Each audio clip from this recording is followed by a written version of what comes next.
Assalamualaikum warahmatullahi wabarakatuh. Saya Ujang Ahmad Ali Andre, mahasiswa program Studi Manajemen Universitas Nusa Putra. Pada kesempatan kali ini saya akan membahas mengenai pasar modal syariah. Sebelum kita membahas lebih jauh, kita harus mengetahui terlebih dahulu apa itu pasar modal.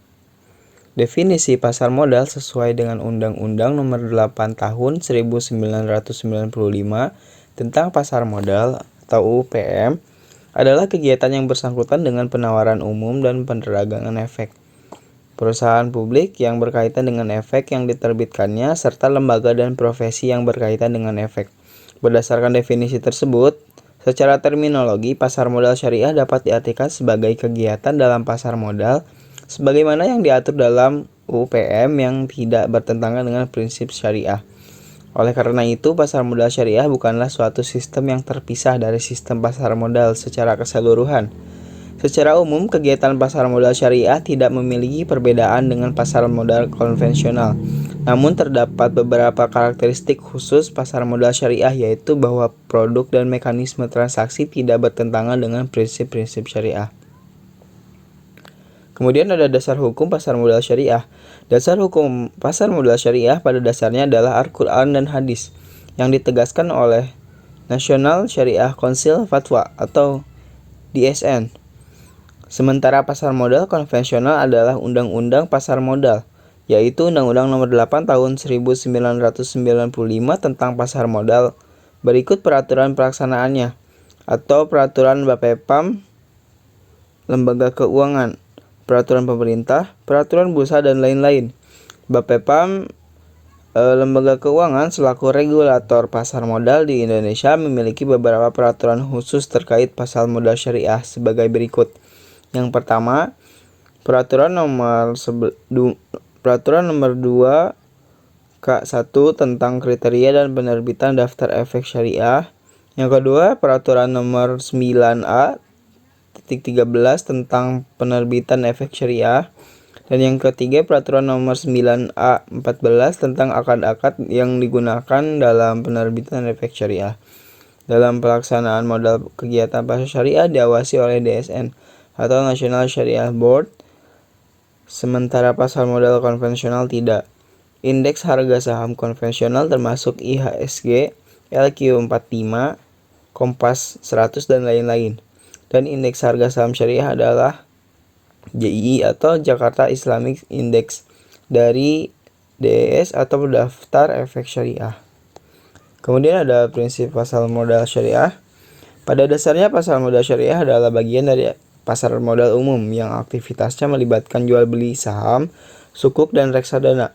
Aktivitas keuangan tersebut menjadi bagian dalam pembuatan muamalah juga yang mana memiliki makna mengatur hubungan antar sesama manusia. Kegiatan pasar modal termasuk dalam kelompok muamalah, sehingga transaksi dalam pasar modal diperbolehkan sepanjang tidak ada larangan menurut syariat agama Islam. Penerapan prinsip syariah di pasar modal tentunya bersumberkan pada Al-Quran sebagai sumber hukum tertinggi dan hadis Nabi Muhammad SAW. Selanjutnya dari kedua sumber tersebut, para ulama melakukan penafsiran yang kemudian disebut ilmu fikih. Salah satu pembahasan dalam ilmu fikih adalah pembahasan tentang muamalah, yaitu hubungan di antara sesama manusia terkait perniagaan. Berdasarkan itulah kegiatan pasar modal syariah dikembangkan dengan berbasis fikih muamalah. Terdapat kaidah fikih muamalah yang menyatakan bahwa pada dasarnya semua bentuk muamalah boleh dilakukan kecuali ada dalil yang mengharamkannya. Konsep inilah yang menjadi prinsip pasar modal syariah di Indonesia. Tentunya terdapat beberapa karakteristik pasar modal syariah, yaitu bahwa produk dan mekanisme transaksi tidak boleh bertentangan dengan prinsip syariah di pasar modal. Tidak hanya itu, pasar modal ini juga memberikan jaminan halal dan dalam kegiatan jual belinya, terutama untuk menghindari larangan yang mengandung unsur gharar atau ketidakpastian, dan juga riba. Dengan demikian sifatnya universal, sehingga tidak terbatas hanya dapat dimanfaatkan oleh suku, agama, dan golongan tertentu saja. Perlu diketahui cara kerja pasar modal syariah juga tergantung pada prinsip-prinsip hukum Islam. Prinsip-prinsip ini merupakan kegiatan di bidang modal berdasarkan fatwa Dewan Syariah Nasional Majelis Ulama Indonesia atau DSN MUI, baik fatwa DSN MUI yang telah ditetapkan maupun fatwa DSN MUI yang belum ditetapkan dalam peraturan Bapepam dan Lembaga Keuangan. Pada bab 2 pasal 2 Fatwa Dewan Syariah Nasional nomor 40 DSN MUI nomor 10 tahun 2003 tentang pasar modal dan pedoman umum penerapan prinsip syariah di bidang pasar modal, diantaranya yang pertama, investasi halal dan sesuai syariah. Pasar modal ini memiliki prinsip dasar syariat Islam yang menyediakan produk atau instrumen investasi yang halal, khususnya bagi umat Islam. Dengan investasi halal ini diharapkan kecemasan masyarakat terhadap investasi yang mengandung riba dan hal haram lainnya dapat diatasi. Pada dasarnya kegiatan pasar modal ini yang merupakan kegiatan penyertaan modal dan atau jual beli efek berupa saham atau sukuk termasuk dalam kelompok muamalah, sehingga transaksi dalam pasar modal diperbolehkan sepanjang tidak ada larangan menurut syariat agama Islam.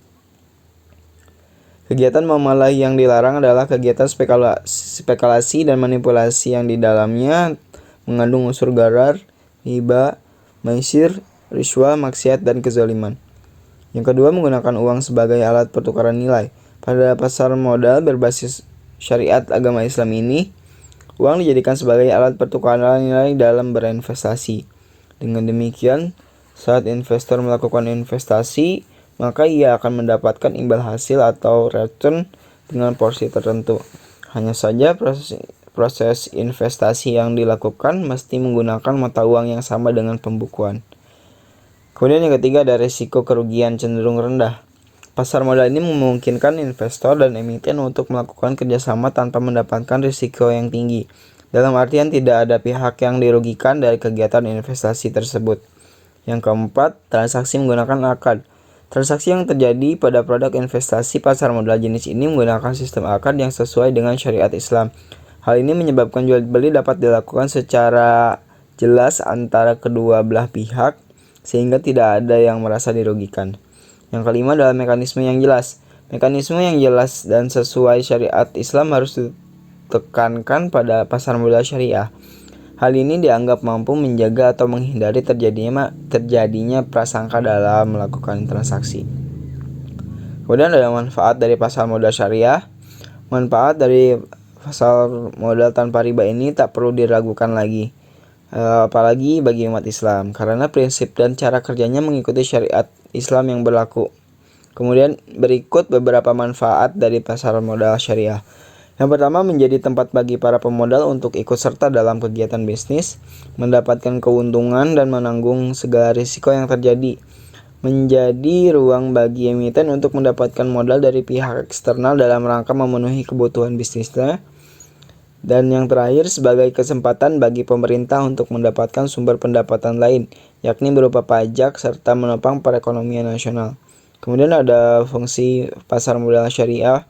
Produk pasar modal syariah memiliki dua fungsi utama dalam perekonomian nasional. Antara lain yang pertama, fungsi ekonomi.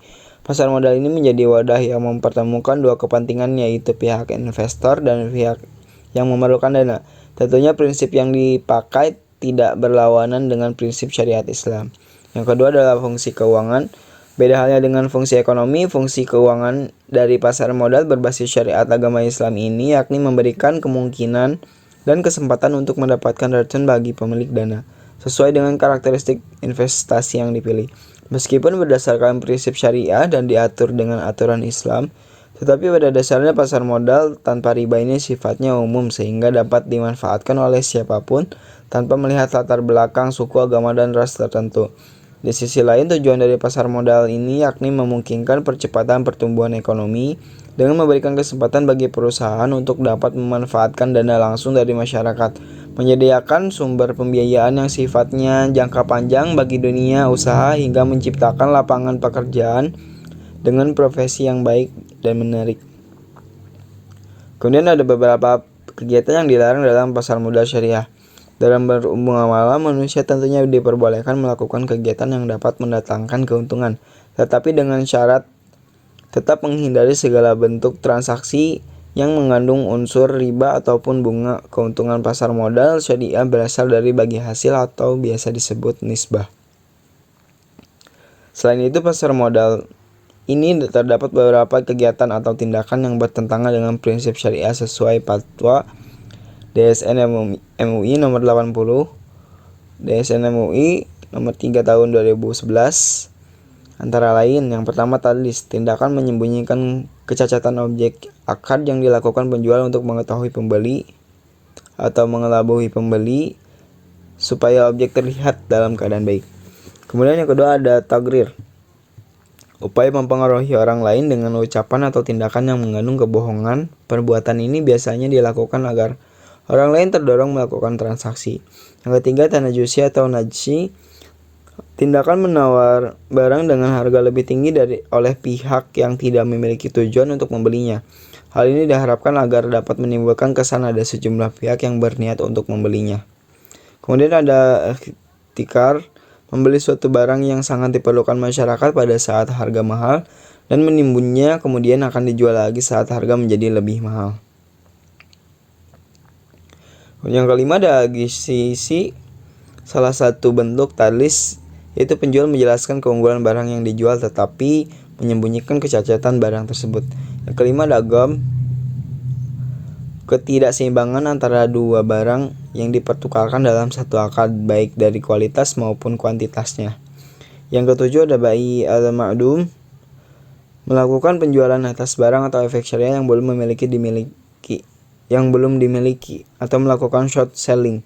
Terus yang terakhir adalah riba, tambahan yang diberikan dalam pertukaran barang ribawi al-amwal al-ribawiyah, dan tambahan yang diberikan atas pokok utang dengan imbalan penangguhan pembayaran secara mutlak.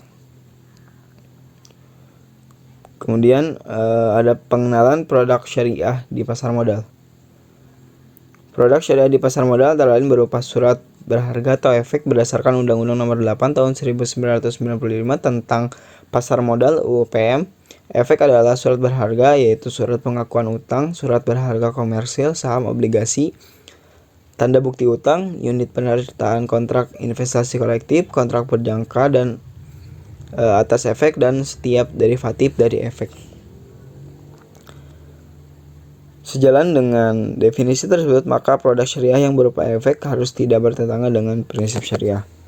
Oleh karena itu, efek tersebut dikatakan sebagai efek syariah dalam Peraturan Bapepam dan Lembaga Keuangan Nomor 9A13 tentang penerbitan efek syariah. Disebutkan bahwa efek syariah adalah efek sebagaimana dimaksud dalam UPM dan peraturan pelaksanaannya yang akad, cara dan kegiatan usaha yang menjadi landasan pelaksananya tidak bertentangan dengan prinsip-prinsip syariah di pasar modal. Sampai dengan saat ini, efek syariah yang telah diterbitkan di pasar modal Indonesia meliputi saham syariah, sukuk, dan unit penyertaan dari reksadana syariah. Yang pertama adalah saham syariah. Secara konsep, saham merupakan surat berharga bukti penyertaan modal kepada perusahaan, dan dengan bukti penyertaan tersebut, pemegang saham berhak untuk mendapatkan bagian hasil dari usaha perusahaan tersebut. Konsep penyertaan modal dengan hak bagian hasil usaha ini merupakan konsep yang tidak bertentangan dengan prinsip-prinsip syariah. Prinsip syariah mengenal konsep ini sebagai kegiatan musyarakah atau syirkah. Berdasarkan analogi tersebut, maka secara konsep saham merupakan efek yang tidak bertentangan dengan prinsip syariah. Namun demikian, tidak hanya semua saham yang diterbitkan oleh emiten dan perusahaan publik dengan dapat disebut dengan saham syirkah atau dengan saham syariah. Kemudian ada yang kedua adalah sukuk, merupakan istilah baru yang dikenalkan sebagai pengganti dari istilah obligasi syariah atau Islamic bond. Sukuk secara terminologi merupakan bentuk jamak dari kata sak dalam bahasa Arab yang berarti sertifikat atau bukti kepemilikan. Sementara itu, Peraturan Bapepam dan Lembaga Keuangan Nomor 9A13 memberikan definisi sukuk sebagai berikut, yaitu efek syariah berupa sertifikat atau bukti kepemilikan yang bernilai sama dengan dan mewakili bagian yang tidak tertentu atau tidak terpisahkan atau tidak terbagi. Disebut juga dengan syusyu atau syuyu atau undivided share. Kemudian ada reksadana syariah. Dalam Peraturan Bapepam dan Lembaga Keuangan Nomor 9A13, reksadana syariah didefinisikan sebagai reksadana sebagaimana dimaksud dalam UPM dan peraturan pelaksanaannya yang pengelolaannya tidak bertentangan dengan prinsip-prinsip syariah di pasar modal. Reksadana syariah, sebagaimana reksadana pada umumnya, merupakan salah satu alternatif investasi bagi masyarakat pemodal, khususnya pemodal kecil dan pemodal yang tidak memiliki banyak waktu dan keahlian untuk menghitung risiko atas investasi mereka. Reksadana dirancang sebagai sarana untuk menghimpun dana dari masyarakat yang memiliki modal, mempunyai keinginan untuk melakukan investasi, namun hanya memiliki waktu dan pengetahuan yang terbatas. Reksadana syariah dikenal pertama kali di Indonesia pada tahun 1997, ditandai dengan penerbitan reksadana syariah Dana Reksa saham pada bulan Juli 1997. Sebagai salah satu instrumen investasi, reksadana syariah memiliki kriteria yang berbeda dengan reksadana konvensional pada umumnya. Perbedaan ini terletak pada pemilihan instrumen investasi dan mekanisme investasi yang tidak boleh bertentangan dengan prinsip-prinsip syariah. Perbedaan lainnya adalah keseluruhan proses manajemen portofolio, screening atau penyaringan, dan cleansing atau pembersihan. Mungkin itu saja yang dapat saya sampaikan. Terima kasih. Wassalamualaikum warahmatullahi wabarakatuh.